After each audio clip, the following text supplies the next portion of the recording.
여러분 안녕하십니까? 지난해 겨울 대전에서 9개월 된 아기가 친모에게서 학대를 당해 심정지 상태로 병원으로 이송된 소식 저희 TJB가 단독 보도해 드렸는데요. 최근 이 친모가 병원에서 연명 치료를 받던 아기의 치료 중단을 결정한 사실이 알려져서 논란이 일고 있습니다. 심정지에 이르게 한 가해자가 친모라는 이유로 또다시 아기의 생명을 빼앗아가는 셈인데 아동학대를 저질러도 친권이 사라지는 게 아니어서 윤리적 문제가 크다는 지적입니다. 양정진 기자입니다.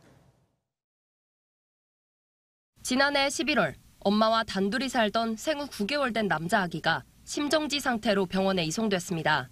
아기는 영양실조와 탈수 증상이 심했고 아이의 어머니는 아기가 먹던 분유를 중고거래 사이트에 다시 판매한 걸로 드러났습니다. 최근 법원은 아동학대 혐의로 38살 친모 A씨에게 징역 4년을 선고했습니다. 그동안 아기는 인공호흡기에 의존한 채 연명치료를 받아왔는데 지난달 가해자이자 친모인 A씨가 아기의 연명치료 중단을 결정한 사실이 알려졌습니다. 현재 아이는 무의미한 연명치료에 해당되는 상황이고요. 연명으로 결정법에 의해서 친권자인 부모의 연명치료 중단에 대한 동의 의사 여부를 확인한 상태입니다. 친모인 A씨가 마지막으로 아기를 보고 싶어해 아기와의 면회가 끝나는 대로 연명치료를 멈출 예정이었습니다.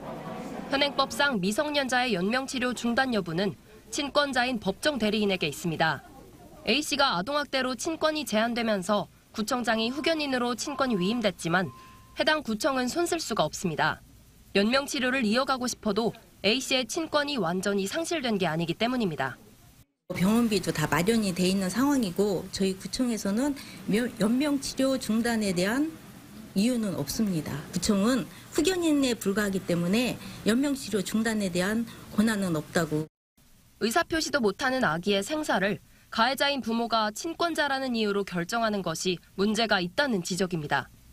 가해자인 친모로부터 이 피해 아동은 2번이나 죽음을 당한 것과 같은 결과가 나왔습니다. 친권이 완전히 상실이 되도록 했어야만 후견인에 의해서 또 다른 결정을 할 수 있었을 상황이 있었을지도 모릅니다. 당초 병원 측은 연명치료 중단에 대해 친모의 동의가 있고 회생 가능성이 없다는 의학적 소견에 따라 법적인 문제가 없었다고 밝혔는데 취재 이후 치료 중단을 철회하겠다고 알려왔습니다. TJB 양정진입니다.